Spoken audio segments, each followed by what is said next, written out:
Hello and welcome to day 2 of our 30 days and 30 tips at RTO Doctor, and thank you for joining us wherever you're joining us from.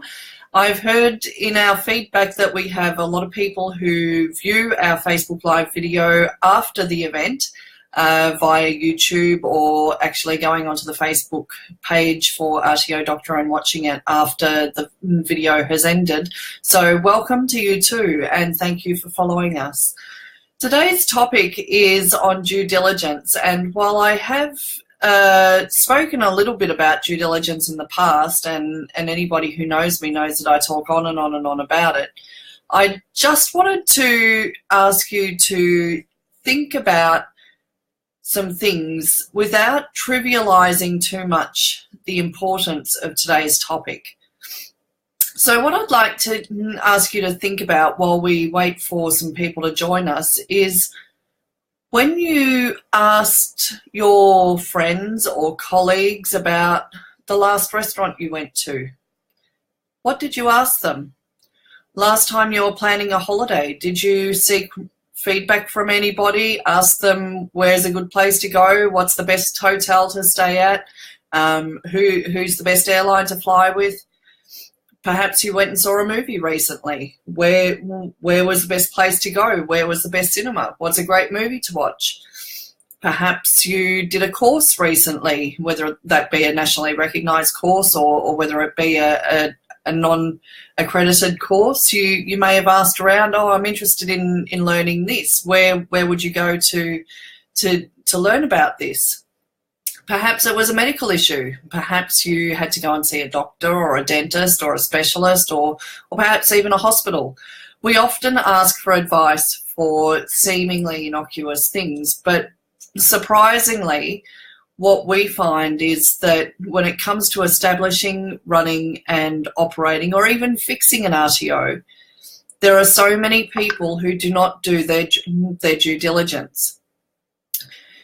So when you reflect on the size of the investment in, for example, your RTO or your education training operation, what value would you put on it? So when I ask you this question, earlier we talked about, for example, recommendations and asking for feedback about the most recent video or holiday or doctor or specialist or hospital that you might have seen. But what about, for example, when you were looking at purchasing your house or purchasing a new car? Did you do any due diligence then? Did you ask for feedback and recommendations about who would be an appropriate car salesperson or an appropriate builder or an appropriate settlement agent? Have you asked previously for recommendations and done due diligence on lawyers that you may have used for divorce settlements or for your will, for the whole range of reasons why we might use a lawyer? Did you ask for or do any due diligence when you bought that house, when you bought that car? If so, how did you go about it? What did you do? In an RTO or any type of education and training facility, what we often say to people is that you need to be conducting due diligence in all areas of your operation or proposed operation. So what areas would they be? Well, we talk about doing due diligence on trainers and assessors. We talk about doing due diligence in administration with your administration staff, with your compliance staff, with your support staff. So support staff can mean anything from the accountant that you're going to use to the website developer, to any lawyers that you might use, resource developers, and even consultants such as myself. We strongly encourage you to ask around, to do some due diligence and get the facts on people before you engage them and spend such a significant amount of money. Now, it's not just those areas of everyday operations like training and assessment and compliance and administration that you really need to be doing your due diligence on. You might also need to be conducting due diligence on education agents, for example. You might have a third-party provider for training and assessment services.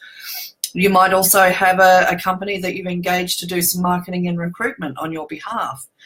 You would want to be making sure that those parties are well and truly aware of your compliance obligations as well as their own before you start engaging with them.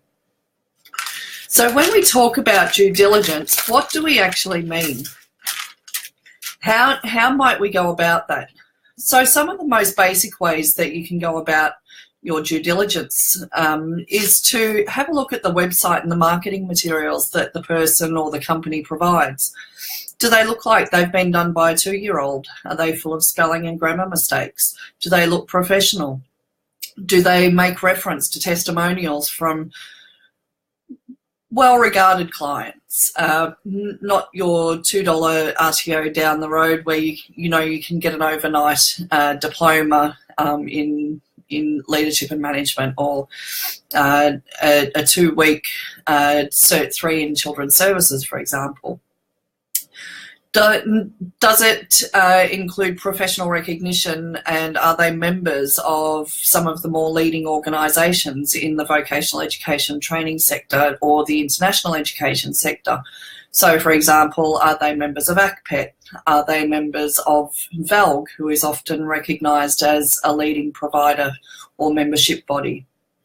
Are they members of Future Unlimited? Study Perth, all different sorts of organisations are available to provide recognition and peer support and review, particularly with regards to ACPET. If somebody is registered with ACPET and is a member of ACPET, they often have to go through a stringent quality assurance and membership check process. So you know that that person has more often than not already had some form of due diligence conducted upon them. Once you've had a look at their marketing materials and their website, it's often good practice to just do a quick Google search on the company or the person and see what comes up under their name. It's amazing how often we come up with unknown information about people through a very simple Google search. Another way of doing due diligence on somebody is having a look at their LinkedIn profile. Have a look at their online CV, the recommendations that have been given to them. How long have they been in their current role as a compliance consultant? How long have they been in their current role as a CEO? Have they got an ongoing history of moving from one place to another every couple of months? Or have they got a long history of stability and they stay with the same provider for a certain period of time?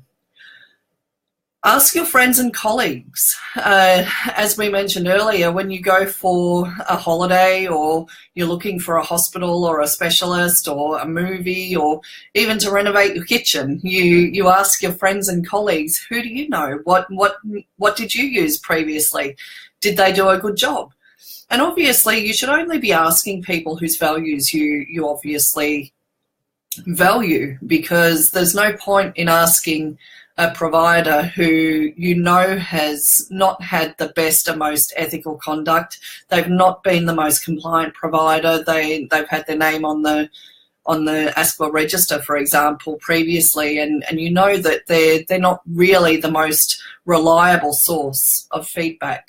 So you want to be making sure that the people that you're seeking feedback from in relation to due diligence are actually worthy of giving an opinion and having that opinion considered. The perception that you place on the person's opinion will determine the value of the recommendation that you receive. You also need to consider things like, do they have an ABN? Are they registered for GST? Do they have the appropriate insurances to be able to conduct their business? If, for example, someone's not registered for GST and they're a support service, then you can almost be certain that they don't do a lot of work and they probably haven't been around for a long time. The amount of money that you need to make annually to be registered for GST these days is a good indicator that they probably haven't been around for a long time. don't quote me on this, but I believe the number recently is somewhere around the $75,000 per annum mark. So if they aren't making $75,000 per year, it sort of suggests that they probably haven't been in the game too long and are probably not that experienced.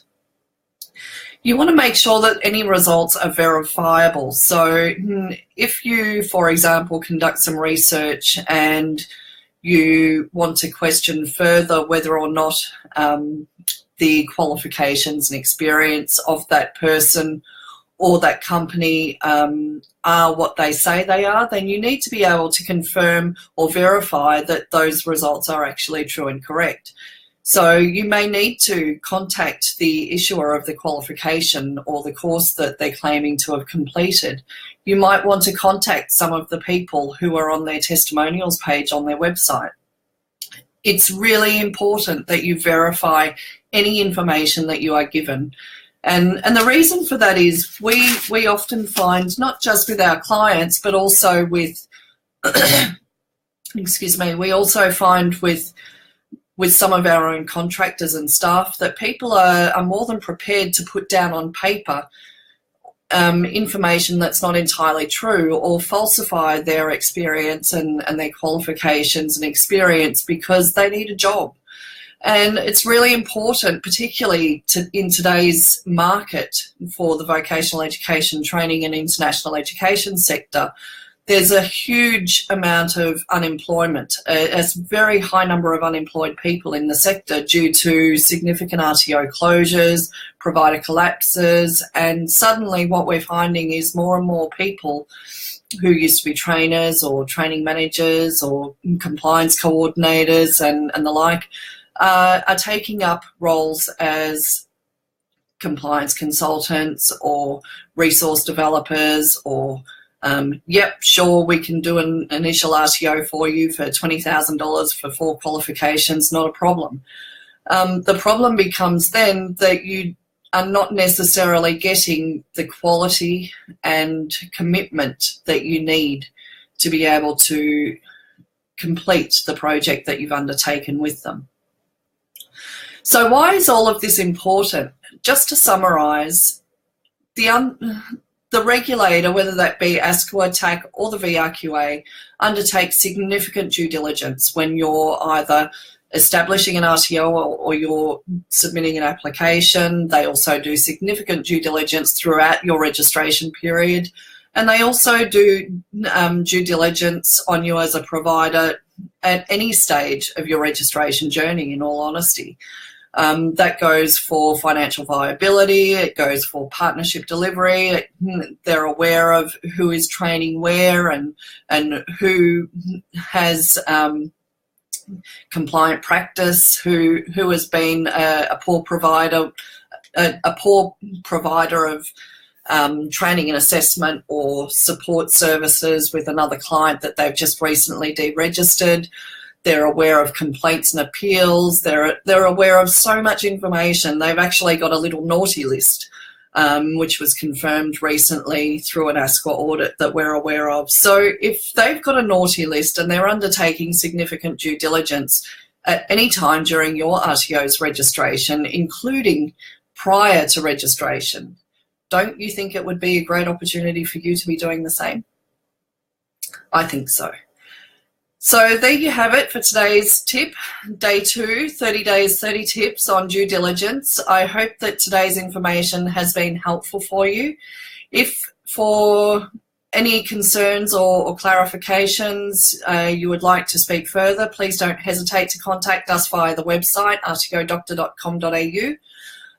Alternatively, we'll see you tomorrow for day 3 of 30 days, 30 tips. Please don't forget the feedback form to tell us what time would suit you best, whether you're in the eastern states or the western states, or whether you're in another country watching us.